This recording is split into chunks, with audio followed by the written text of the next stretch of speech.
vamos a abrir nuestras Biblias en Romanos capítulo 11, y hoy vamos a leer alternadamente hasta el versículo 15.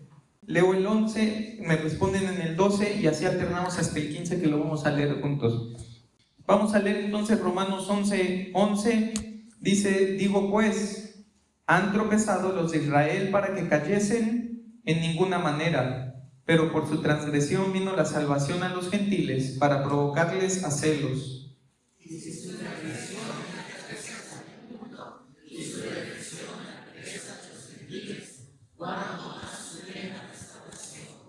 Porque a vosotros hablo, gentiles, por cuanto yo soy apóstol a los gentiles, honro mi ministerio.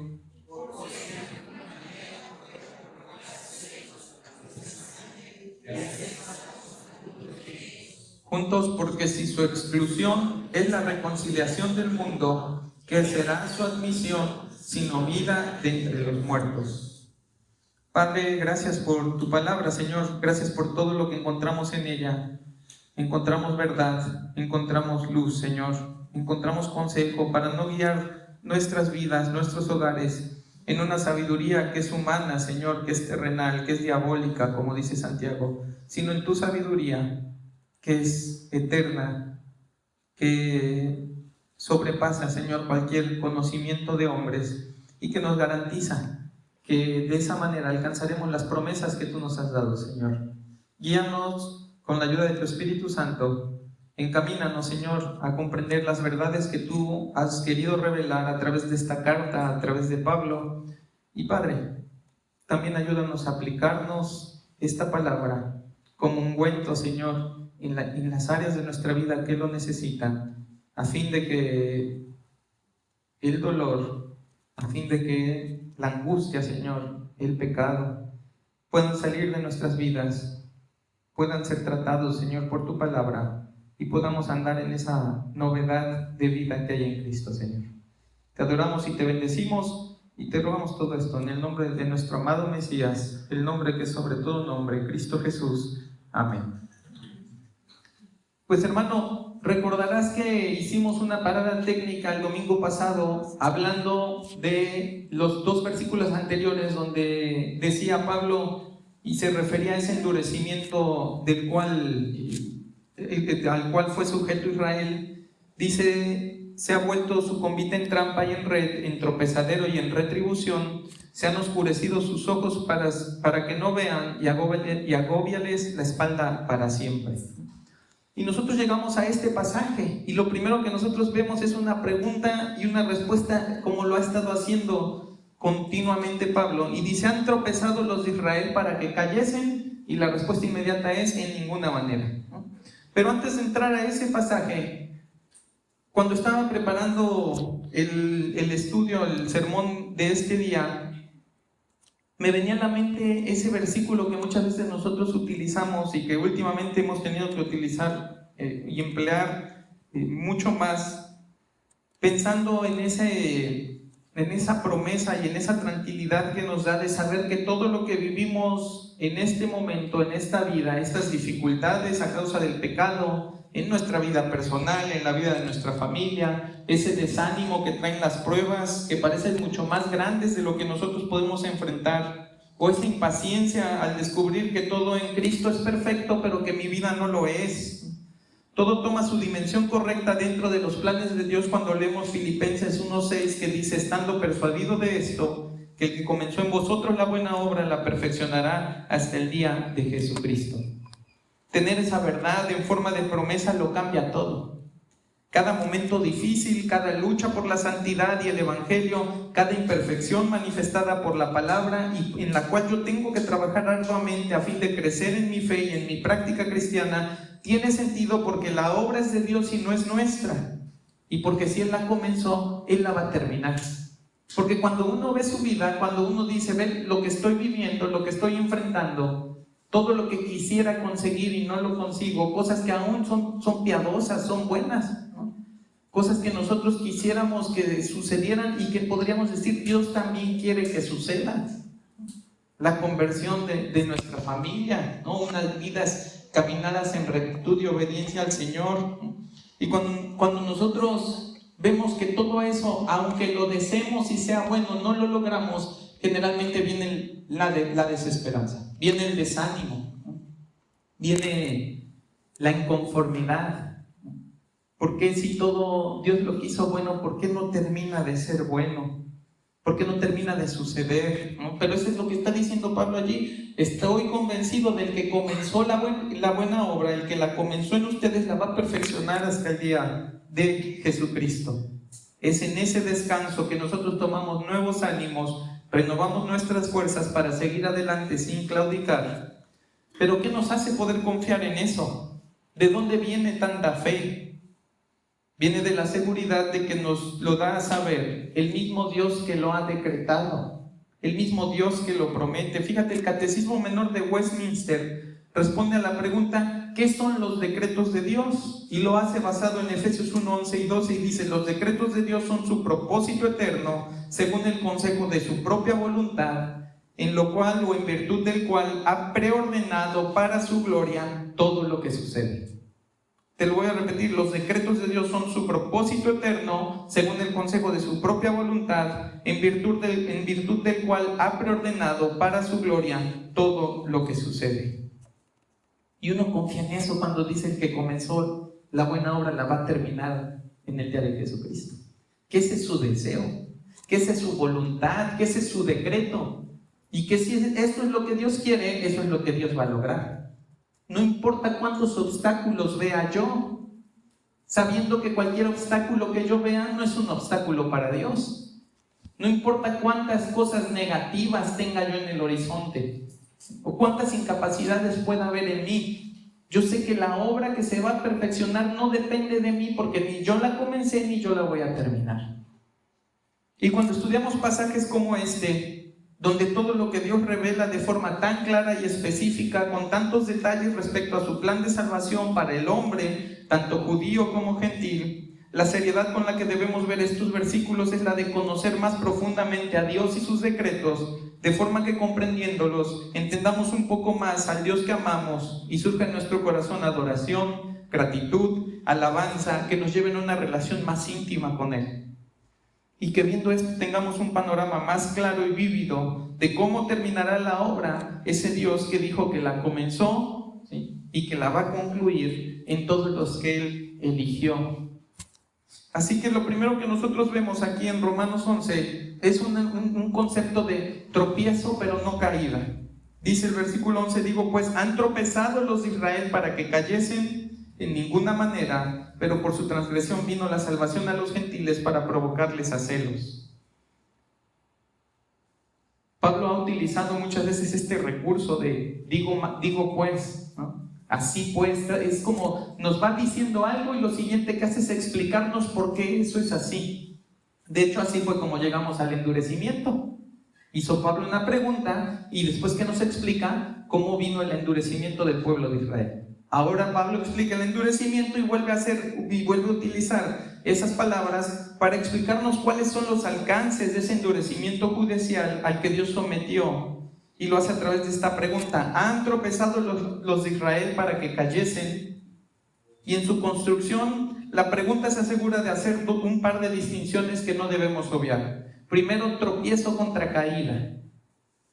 La segunda distinción es Israel y los gentiles. Pablo se asegura de que el lector entienda a quién se refiere cuando es llevado por Dios a preguntar y responder esto. No está hablando de los gentiles, está hablando de Israel. Dice, han tropezado los de Israel, aquellos, no estos. No estos israelitas que estamos aquí dentro de la iglesia junto con los romanos, ¿no?, conformando esta iglesia cristiana en Roma, sino aquellos de Israel, aquellos de los que ha estado hablando que fueron endurecidos, aquellos de los que ha estado hablando, ¿sí?, que cayeron, que tropezaron, que siguieron en su propia sabiduría por su propia justicia. Dice, han tropezado los de Israel para que cayesen. Donde tropiezo es una palabra griega que tiene el sentido de trastabillar con algo, de cuando tú vas en la calle y te atoras ahí con la banqueta que no está bien cuidada y te empiezas a tropezar, ¿no? Y caída prácticamente tiene la noción o la idea de salir volando hacia abajo. Ahí es cuando ya el tropiezo se terminó de consumar, ¿no? ya no pude yo recomponer, ya no pude yo levantarme, terminé de azotar. La pregunta de Pablo es entonces, ¿trastabillaron con su rechazo del Mesías de tal forma que han quedado tirados respecto a la salvación? Eso es lo que está preguntando Pablo. ¿Se tropezaron de tal forma que ya cayeron, ¿sí?, en ese precipicio fuera de la gracia del Señor?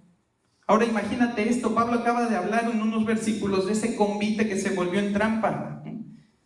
Y nosotros veíamos cómo cuando habla en ese pasaje del tropezadero, hablábamos de esa cosita que activaba precisamente la trampa, ¿no? Ese que al pisarlo, que al pegarlo, hacía que la trampa se activara, y ahí era donde quedaban atrapadas las aves, ¿no? Fíjate cómo Pablo está utilizando nuevamente esa palabra, y está haciendo como un juego de palabras, y lo va a hacer constantemente a lo largo de este libro, pero también de este pasaje. Y está diciendo, activaron la trampa, tropezaron de tal manera que ya quedaron atrapados allí en la condenación para siempre. ¿Cayó en la condenación eterna para siempre Israel, o ha decretado Dios algo distinto respecto a su propósito redentor hacia ellos? Y Pablo responde a él mismo. No hay que buscarle mucho, responde enfáticamente, como lo ha hecho una y otra vez a lo largo de Romanos, y dice, de ninguna manera, absolutamente no. El decreto de Dios es que el tropiezo de Israel no sea final, sino parte de un plan mucho más amplio e impresionante que descansa en su soberanía y su poder. Y entonces Pablo, inspirado por el Espíritu Santo, nos va a decir, pues, entonces, ¿de qué sirve el tropiezo? ¿Para qué fue el tropiezo? Y vemos una doble utilidad en el tropiezo. Fíjate cómo dice la segunda parte del versículo 11. Pero por su transgresión vino la salvación a los gentiles para provocarles a celos. ¿Recuerdas que dijimos que son los secretos de Dios? Son su propósito eterno, según el consejo de su propia voluntad, en virtud del cual ha preordenado para su propia gloria todo lo que sucede. Así que la utilidad del tropiezo de Israel no la elegimos ni tú ni yo. No cabe duda que fue para nuestro beneficio, pero no es un camino que tú y yo escogimos para que un Dios soberano gobernara su creación y redimiera a los hombres para su gloria. Este plan de usar el tropiezo de Israel para traer salvación a los gentiles es prerrogativa de Dios desde la eternidad. Lo mismo que usar nuestra salvación para provocar a celos a la nación de Israel. Ese es el doble propósito del tropiezo. Uno de ellos es traer la salvación a los gentiles. El segundo de ellos, consecuencia del primero, es provocar a celo a los judíos.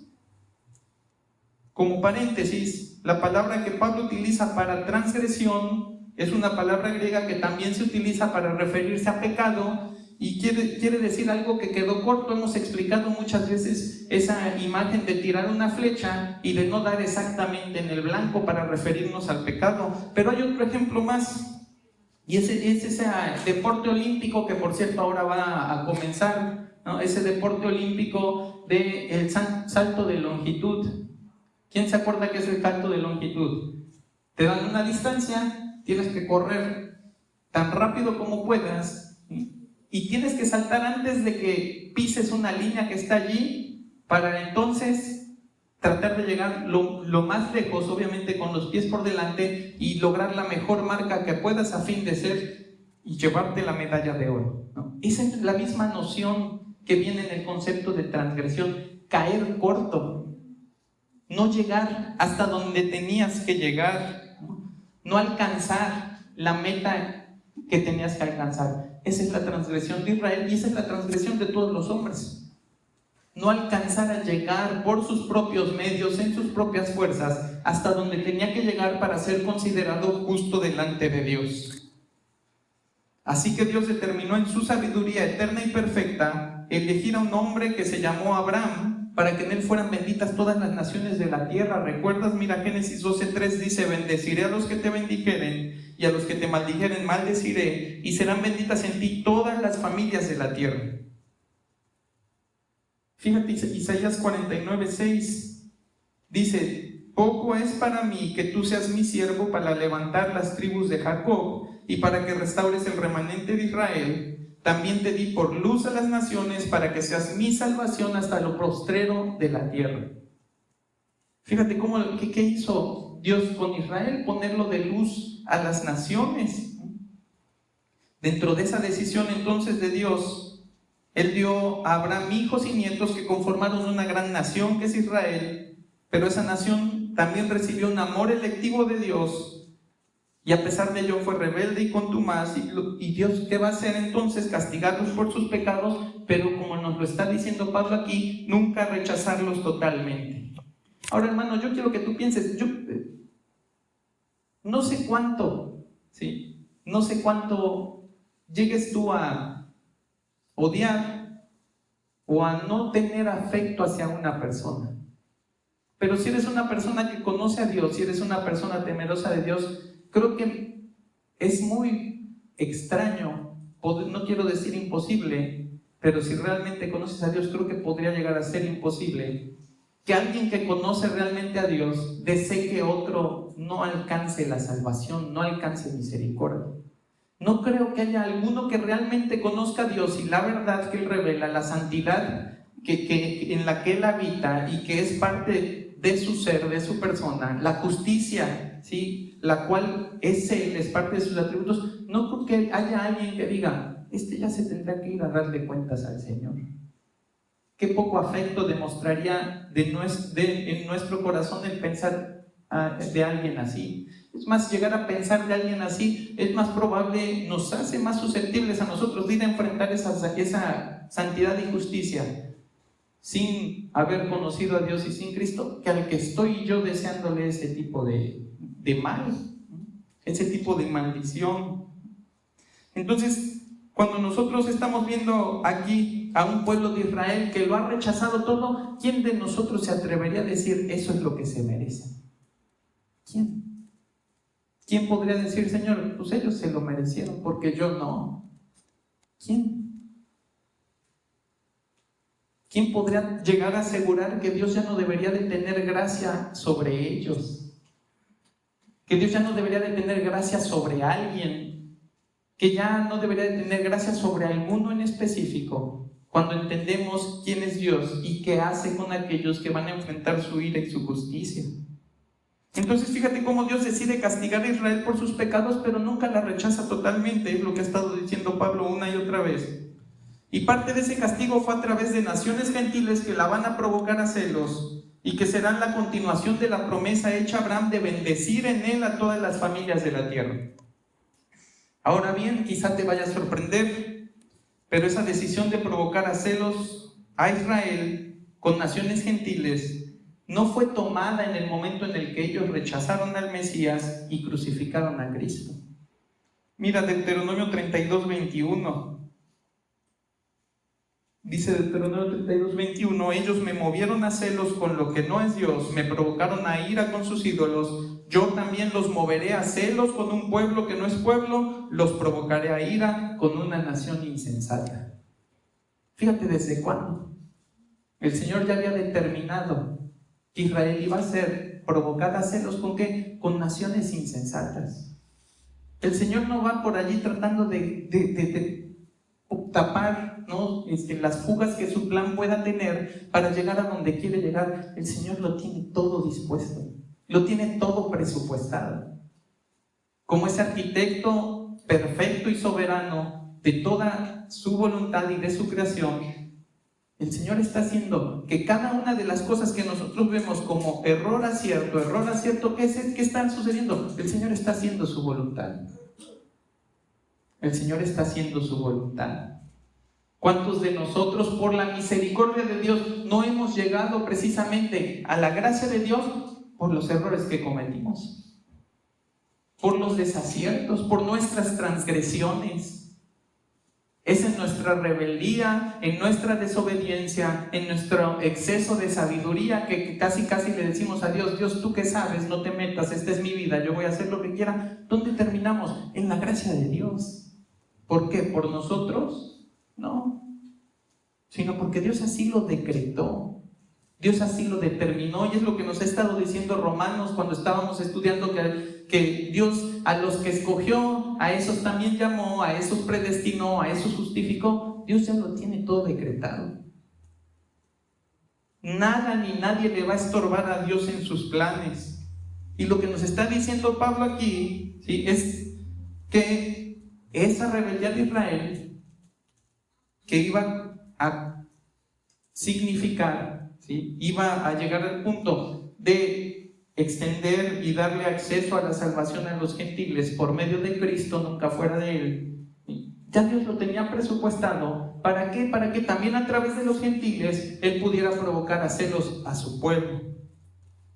En su dispensación de misericordia y gracia, cada acto de fidelidad y cada acto de desobediencia ha servido para el mismo propósito, para que la voluntad de Dios se cumpla y para que Él sea glorificado. En ese cambio de la economía divina, ¿sí?, conocido por Dios desde la eternidad, pero revelado a nosotros progresivamente en la Escritura, Dios usa la transgresión de Israel para salvar a los gentiles y la justicia de los gentiles que obedecen el Evangelio para provocar a celos a Israel. ¿Quién puede hacer eso? Ninguno de nosotros puede hacer eso. ¿Cuántas veces te has encontrado tú tratando de manipular a alguien y de repente tú pensabas que ya tenías el plan maestro e hicieron lo que tú no esperabas que hicieran? Y dices, ya no me salió, ¿no? Ya quedé expuesto, ya se van a dar cuenta que estoy aprovechándome de, ¿no? Y pues, por más que quisimos hacerlo con toda la maestría que pudimos, no nos salió porque no controlamos lo que los demás hacen. No controlamos lo que los demás piensan. Lo pronosticamos, pero ¿cuántas veces acertamos? Y la mayoría de las veces fallamos. Pero Dios no es así. Dios sabe cómo va a responder cada uno. Dios sabe qué va a hacer cada uno. Y dentro de todo lo que está sucediendo por sus decretos, todo está construyendo y todo está abonando a que Él sea glorificado y a que el plan de redención que Él trazó desde la eternidad se logre tal y como Él lo quiso hacer. Leíamos la vez anterior, hace 15 días, cómo también el endurecimiento no era una cosa nueva. No es una cosa aquí que de repente, en el momento en el que rechazaron a Cristo, y que no digo que ese sea un pecado menor, ese es el pecado más grande de Israel, pero en ese Dios, conociéndolo todo, habitando fuera del tiempo, en la eternidad, Dios desde el principio ya había decretado que ese pueblo iba a ser endurecido. ¿Qué es lo que estamos viendo aquí? ¿Qué es lo que vemos nosotros en los evangelios y en Hechos? Todo eso llevándose a cabo. ¿Qué es lo que vemos en Romanos? A Dios explicando a través de Pablo qué fue lo que pasó allá atrás. Eso es lo que está sucediendo aquí. Fíjate lo que dice Mateo, y creo que no te puse qué pasaje era, ¿verdad? Es Mateo 21, Mateo 21, 33. Fíjate esta parábola que Jesús enseña. Dice: oíd otra parábola. Hubo un hombre, padre de familia, el cual plantó una viña, la cercó de vallado, cavó en ella un lagar, edificó una torre y la arrendó a unos labradores y se fue lejos. Y cuando se acercó el tiempo de los frutos, envió sus siervos a los labradores para que recibiesen sus frutos. Mas los labradores, tomando a los siervos, a uno golpearon, a otro mataron y a otro apedrearon. Envió de nuevo otros siervos, más que los primeros, o sea, de mayor honra, e hicieron con ellos de la misma manera. Finalmente les envió a su hijo, diciendo: tendrán respeto a mi hijo. Mas los labradores, cuando vieron al hijo, dijeron entre sí: este es el heredero, venid, matémosle y apoderémonos de su heredad. Y tomándole le echaron fuera de la viña y le mataron. Cuando venga pues el señor de la viña, ¿qué hará a aquellos labradores? Le dijeron: a los malos destruirá su misericordia y arrendará su viña a otros labradores que le paguen el fruto a su tiempo. Jesús les dijo: ¿nunca leísteis en las Escrituras? La piedra que desecharon los edificadores ha venido a ser cabeza del ángulo. El Señor ha hecho esto y es cosa maravillosa a nuestros ojos. Por tanto os digo que el reino de Dios será quitado de vosotros y será dado a gente que produzca los frutos de él. Ahí está. Ese es el cambio. Fueron endurecidos, rechazaron al Mesías, ya todo dentro de los planes de Dios, de los decretos del Señor.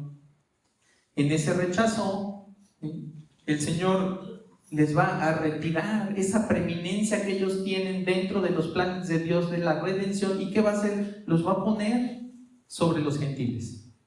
¿Para qué? Para provocarles a celos. Fíjate cómo dice Mateo 8, 11 y 12. Y os digo que vendrán muchos del oriente y del occidente, y se sentarán con Abraham e Isaac y Jacob en el reino de los cielos, mas los hijos del reino serán echados a las tinieblas de afuera, allí será el lloro y el crujir de dientes. Fíjate, imagínate que tú le estás diciendo a un israelita, van a venir gentes de otras naciones, gente pagana, gente que no tiene conocimiento de Dios como nosotros lo conocemos. ¿Y qué van a hacer? Se van a sentar con Abraham, Isaac y Jacob en el reino de los cielos. ¿Qué crees que pasaría por la mente de un judío cuando tú le dices eso? Si a los gentiles los llamaban perros. ¿Qué crees que estaría pasando por su mente? Entonces, eso es lo que les está diciendo Jesús. Está el anuncio, ese anuncio de Deuteronomio, ahora Jesús se los está diciendo, ya va a pasar. ¿Por qué? Porque ya van a cometer el pecado más grande de todos, que es rechazar a su Mesías. Fíjate qué es lo que pasa después de ese anuncio de Jesús.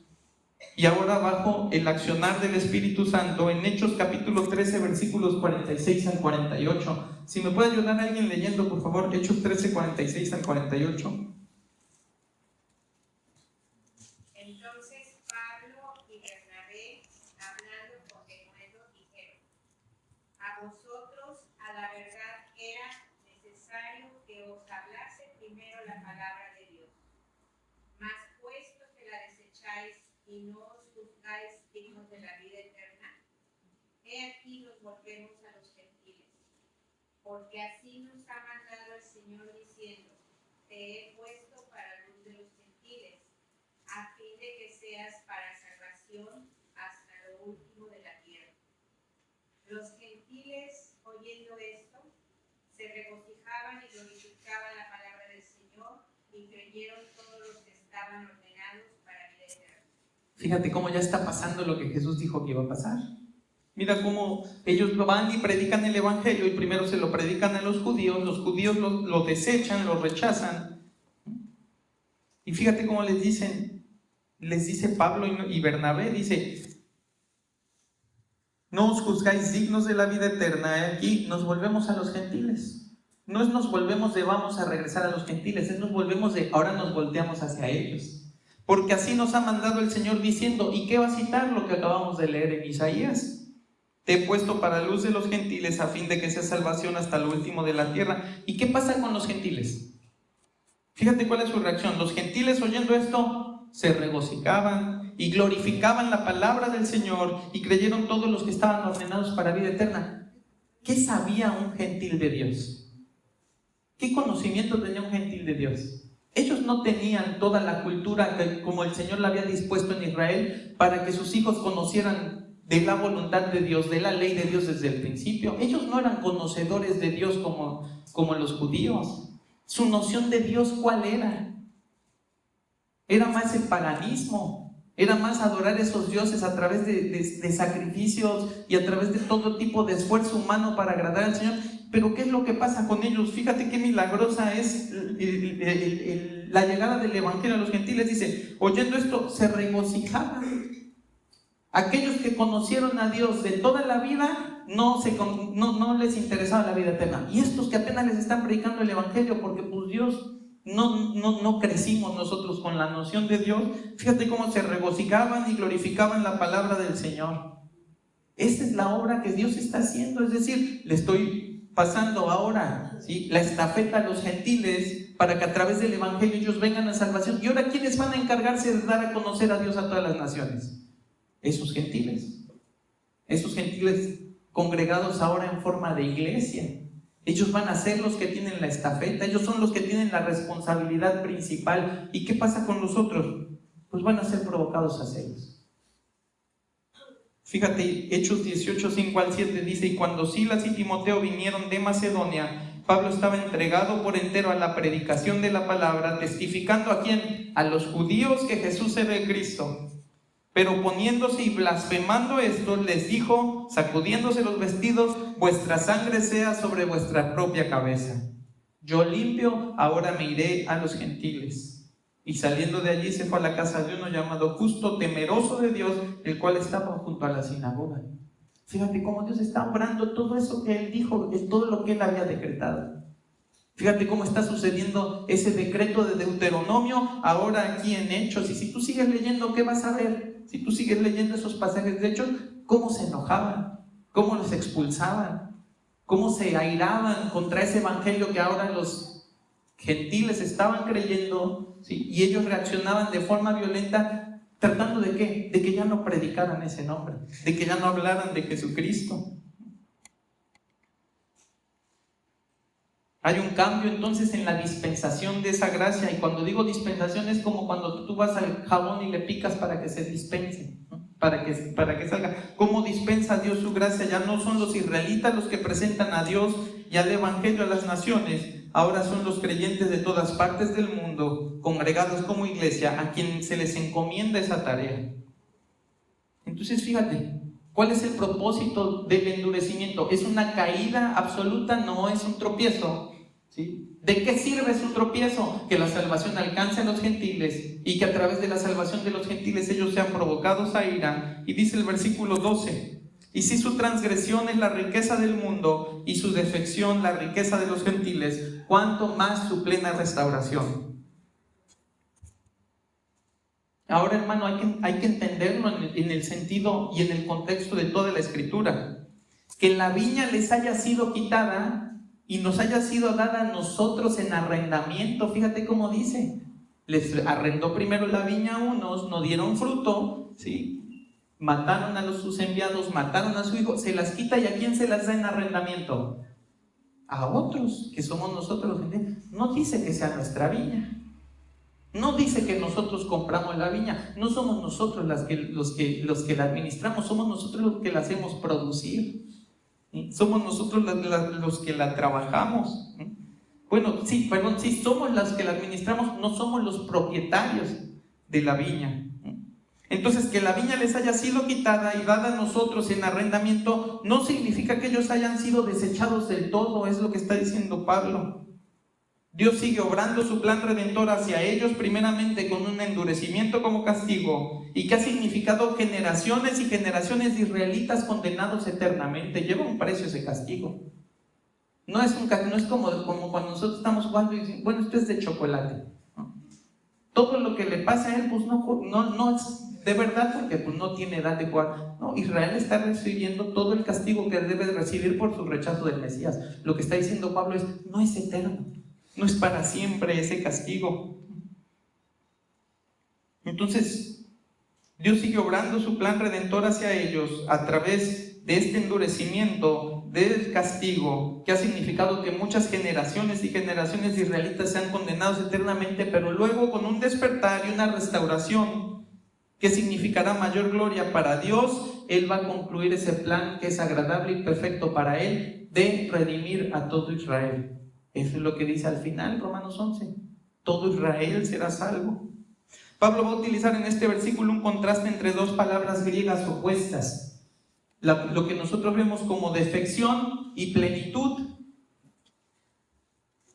La defección es ser hecho menos, no es desaparecer, no es borrar, es ser hecho menos. Y la plenitud, pues ya lo entendemos todos, es la abundancia de algo. Entonces fíjate cómo dice: si su transgresión es la riqueza del mundo y su defección la riqueza de los gentiles, ¿cuál es nuestra riqueza? Que ahora nosotros somos los heraldos del evangelio. Ahora nosotros somos los que proclaman el evangelio de Jesucristo. Nosotros somos los que llevamos la verdad de Dios a aquellos que no la conocen. Ya no es Israel testimonio de las naciones. Todos vean acá, ya lo del chiquillo ahorita se resuelve. Todos vean para acá, por favor. Nuestra riqueza es que ahora nosotros somos los que van a llevar a predicar el evangelio. Somos nosotros los que tenemos ese tesoro que dice la palabra, en vasos de barro. Pero es nuestro privilegio, es nuestra riqueza, que nosotros ahora podemos llevar ese evangelio. Dice: si su transgresión es la riqueza del mundo y su defección el ser hechos menos. ¿Cómo fueron hechos menos? Bueno, fueron endurecidos, les fue quitado de ellos el testimonio a las naciones de Dios, ahora nos es dado a nosotros, ¿no? Dice que es nuestra riqueza. Dice: ¿cuánto más su plena restauración? ¿Restauración a qué? ¿De qué está hablando el pasaje allí? ¿De quiénes está hablando? Está hablando de los israelitas. ¿Su restauración a qué? Al evangelio, al reino, a creer en aquel que rechazaron. Su restauración plena a la gracia. ¿Cuál es la restauración plena a la gracia? Creer, poner tu fe en Jesucristo. Cualquier cosa que no sea eso no es ningún tipo de gracia y no es ningún tipo de plenitud.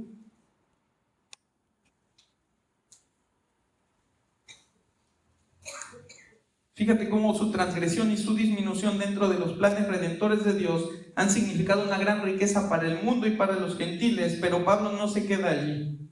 Si eso ha significado riqueza, su regreso a la plenitud significará aún más riqueza. Ahora, ¿riqueza para quién? ¿Recuerdas esos anuncios del INE donde decían ganas tú, ganamos todos? ¿No? Bueno, esos no eran verdad. Pero en Cristo sí hay una verdad que es así.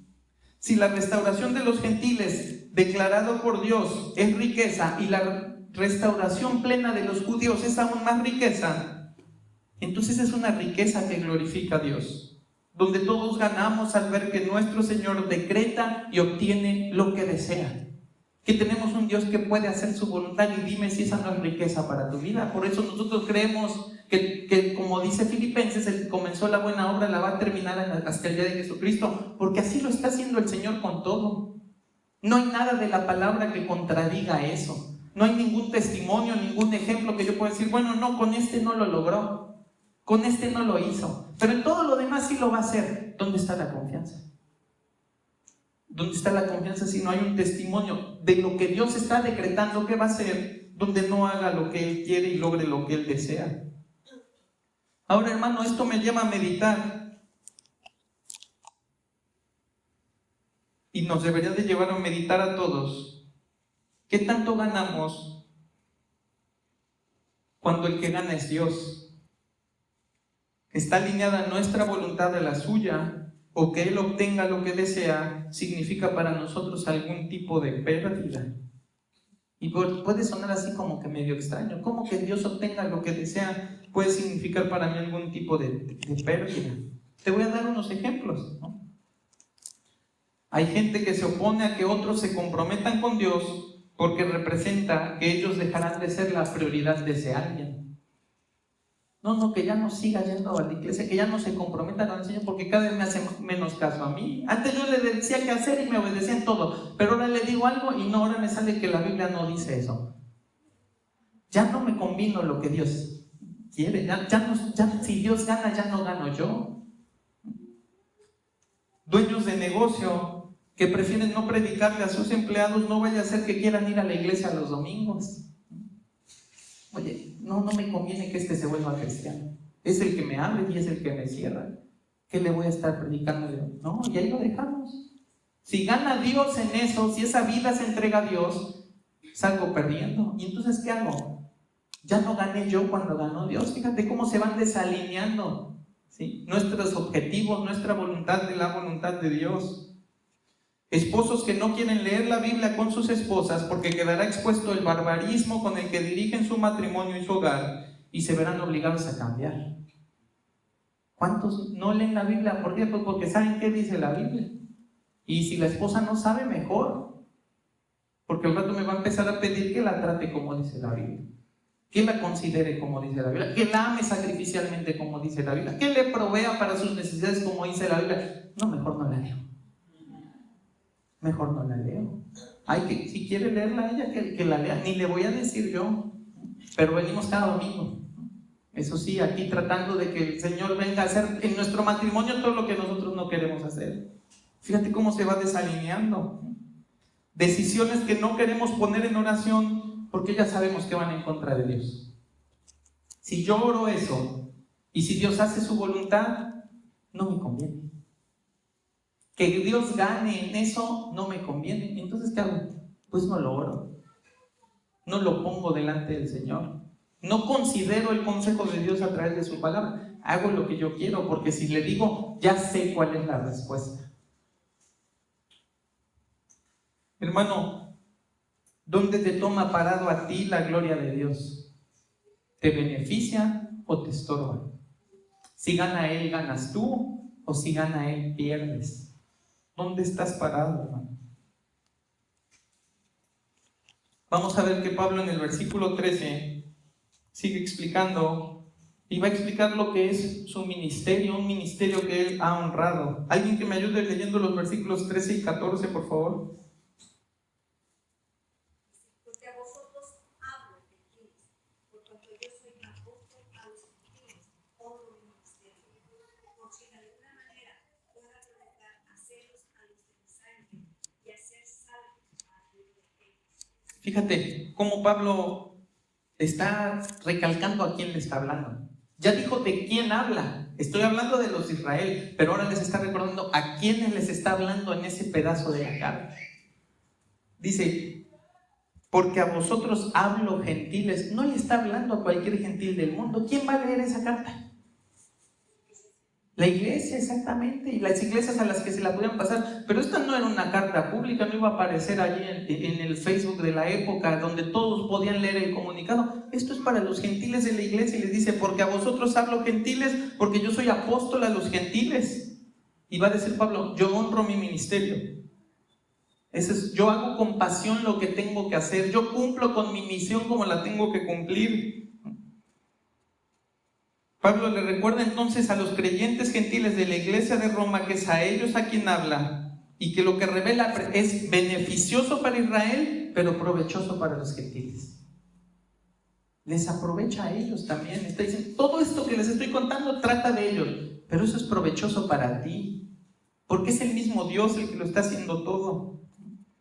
Los que serán restaurados, según el versículo anterior, no son a los que les está dirigiendo la carta, ellos ya están en la gracia.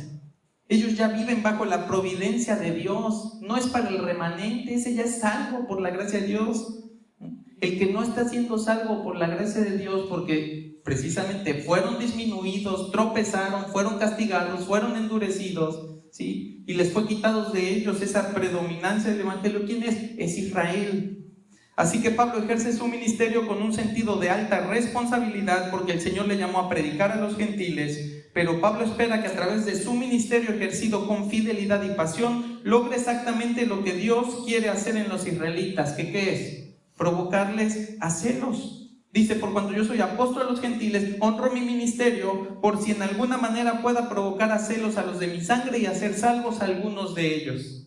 Cuando dice a los de mi sangre es la misma palabra que se dice a los de mi carne.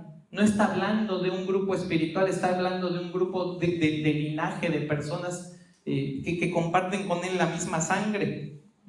Y fíjate que está diciendo, me esfuerzo tanto en predicarle también a los gentiles, en hablarles tan claramente el evangelio a los gentiles, en dejar mi vida en ese ministerio, honrándolo, ¿para qué? Para que logre lo que dice Dios, que es provocarles a celos, y que provocándolos a celos, entonces ¿en qué resulte? En su salvación. Eso solo lo puede hacer el Señor. Eso solo lo puede hacer Dios, y Pablo está diciendo, si eso es lo que Dios reveló, si eso es lo que Dios quiere, pues yo voy a hacer también la parte que me toca, que colabore con la obra, que colabore con el propósito de Dios. Y esa es nuestra responsabilidad, hermanos. Les he dicho muchas veces, y yo espero que en algún momento lo tengamos, pero nuestra ciudad no es una ciudad donde hay una comunidad judía grande a la que nosotros podamos empezar a buscar y tratar de compartirles el evangelio. Yo no conozco ningún judío en Veracruz. No sé tú, es posible que sí. Si lo conoces, bueno, ve a predicarle el evangelio. Pero ¿de qué manera puedes apoyar? ¿De qué manera puedes colaborar? ¿De qué manera puedes cumplir con tu función dentro del plan redentor de Dios? Honra tu ministerio, honra tu vida de obediencia al Señor, honra tu entrega, honra tu compromiso, honra tu membresía. Haz todo lo que tienes que hacer como lo tienes que hacer, porque de esa manera el Señor puede utilizarte a ti para provocar a celos al pueblo que Él quiere salvar. Eso es lo que nos corresponde hacer a nosotros. Y no solamente, si tú honras todo eso, no solamente vas a ser de testimonio para algún judío que el Señor permita que a través de ese celo que le brote él pueda creer, sino que le vas a hacer también de testimonio a todos los que están a tu alrededor. Le vas a hacer de testimonio a tus vecinos, a tus familiares, esos que no quieren escuchar nada de evangelio, pero por la manera en la que tú honras tu evangelio, el llamado de Dios para tu vida, el ministerio que Dios te dio, y le das prioridad y dices que vean que a mí lo primero es Dios, que vean que para mí lo primero es mi llamado, lo primero son las responsabilidades que Dios me da, entonces Dios lo usará para que esas personas en algún momento, cuando les prediques el evangelio y les digas, el evangelio consiste en que Cristo dio su vida, ¿sí? Porque Dios te amó tanto que lo ofreció en sacrificio por ti. ¿Y qué es lo que Él pide? Que lo ames con todo su corazón. Volteen y digan, ah, sí, Él lo ama con todo su corazón, ahora entiendo. Sí es cierto lo que me está diciendo. No es una cosa que anda ahí diciendo, no es que yo amo a Dios, pero cuando tú lo ves cómo vive, cómo decide, a dónde va, cómo gasta su dinero, cómo habla, tú dices, pues no sé qué Dios amará, porque así como vive, pues no veo mucha diferencia entre él y yo no amo a Dios. Pablo les está diciendo, les sirvo también a ustedes en los asuntos del evangelio, que espero que mi ministerio pueda provocar a celos a los judíos y que algunos de ellos se salven en este tiempo de endurecimiento. Y termina el versículo 15, dice, porque si su exclusión es la reconciliación del mundo, ¿qué será su admisión sino vida de entre los muertos? Pablo termina diciendo, es un testimonio de la gracia de Dios. Será un testimonio, esa admisión, esa restauración de la que él ha estado hablando, del milagro de la vida eterna, de traer de muerte a vida a alguien. Fíjate cómo Pablo usa nuevamente esa figura gramatical para hacernos ver que si su pérdida es temporal y parcial dentro del plan redentor y ha significado la inclusión y reconciliación de todos los que han puesto su fe en Jesucristo, su recibimiento, su admisión, su reinclusión, significará aún más la victoria de la vida sobre la muerte por medio de quien ya la derrotó en su resurrección. No es para gloria de Israel que todo Israel será salvo. No es por merecimiento humano que todo Israel será salvo. No es por capricho de Pablo que todo Israel será salvo. Es para la gloria de Dios, para la gloria de Cristo, para la gloria del Espíritu Santo, quienes obrando en misericordia infinita según el beneplácito de su voluntad, han decretado un tropiezo que permitió a los gentiles venir masivamente a Cristo, y será una gracia mayor a ese tropiezo la que permitirá a los judíos venir masivamente a Cristo. Hermano, este pasaje no nos está hablando de Israel que ha tropezado y que está ahí tratando de recomponerse como si fuera gato para no caerse. Este pasaje nos está hablando de un Israel que ya ha tropezado, pero ¿quién crees que lo está sosteniendo para que no termine de caer? Dios. Porque si Dios quisiera, podrían terminar de caer. No es ningún problema para Dios condenarlos, porque ya estaban condenados. Tú y yo ya estábamos condenados en nuestros delitos y pecados. El problema no era si Dios nos va a condenar o no, ya estábamos condenados. El problema no es que Israel sea condenado, ya está condenado en sus delitos y pecados. ¿Y qué es lo que está diciendo aquí?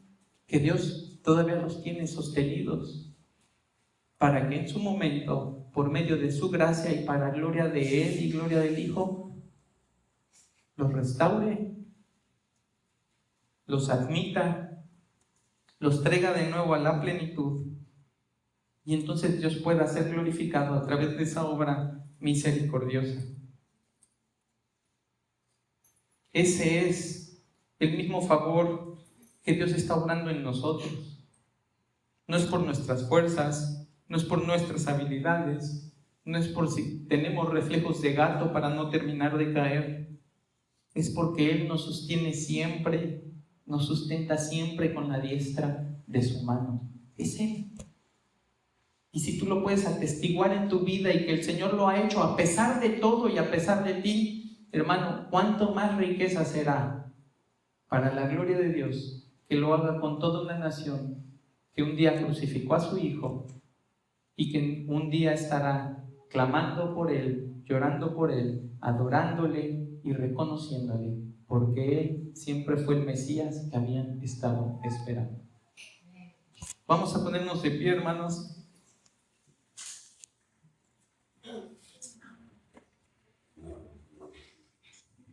Padre bendito, gracias, Señor.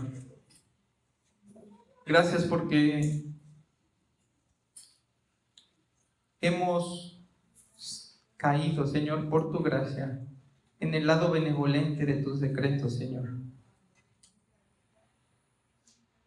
Porque hemos recibido por tu amor la gracia y el perdón de nuestros pecados por medio de Jesucristo. Porque cuando te volteamos a ver, Señor, cuando pensamos en ti, vemos a un Padre amoroso y no a un juez todopoderoso, Señor. No porque no lo sea, Señor, sino porque no experimentaremos tu juicio. Gracias a esa justificación que nosotros tenemos en Cristo, Padre. Señor, que sobraría que lo dijera, Señor, pero es nuestro anhelo y es nuestro deseo que tú sigas obrando en tu voluntad todos tus decretos, cumpliendo todas tus palabras, haciendo tu voluntad para tu gloria, Señor, y utilizándonos a nosotros con lo miserable que somos, con lo pobre que somos, con lo incapaces que somos, para participar de esos propósitos en donde tú nos has puesto y con las responsabilidades que tú nos has dado, Señor. Padre, permítanos honrar nuestros ministerios, honrar, Señor, nuestra salvación, nuestra nueva vida, cuando nos relacionamos contigo. Permítanos honrar, Señor, nuestro matrimonio como esposos, como esposas que te aman, que siguen tu consejo, Señor, por sobre todas las cosas, y que están dispuestos a darse en sacrificio por su pareja. Señor, que honremos nuestro ministerio como padres, enseñando todo el consejo que tu palabra nos manda enseñar, Señor, instruyendo en toda oportunidad, no dando lugar, Señor, al mundo para que sea quien eduque a nuestros hijos, sino dándole toda la prioridad que requiere la palabra en nuestras vidas, Señor, y confiando en que nuestros hijos estarán, Padre, amparados por tu buena voluntad, por tu infinita gracia y amor que ya has mostrado hacia nosotros, Señor. Padre, que honremos nuestro ministerio en nuestra iglesia, entendiendo nuestro compromiso, nuestras responsabilidades, que si tú nos has puesto en este cuerpo es para servirte y servirle a nuestros hermanos, que eso no va a ser fácil, que no será, Padre, algo que tengamos que hacer cuando queremos, cuando sentimos ganas, cuando nos gusta lo que nos ponen a hacer, Señor. Eso será algo que tengamos que hacer siempre, Padre. Porque sabemos que no nos servimos a nosotros, te servimos a ti. Y porque toda la gloria de ese servicio es para ti, Padre. Señor, que no seamos siervos negligentes, siervos que no producen frutos, Señor, que se aprovechan de la tierra que les ha sido arrendada y que no entregan buenas cuentas a su Señor. Ayúdanos, Padre, con la ayuda de tu Espíritu Santo, a ser siervos que te den fruto en todo tiempo y cada vez, Señor, más abundante. Bendice esta iglesia, llévanos con bien en esta tarde y bendícenos, Señor, en el resto de la semana y en todas las situaciones que enfrentemos. Que nuestra convicción y nuestra fe nos ayude, Señor, a sobreponernos a cualquier circunstancia, sabiendo que no estamos solos y no actuamos por nuestra cuenta, sino que somos sustentados por ti, Señor. Te adoramos y bendecimos tu nombre y lo hacemos en el nombre del Señor Jesucristo. Amén.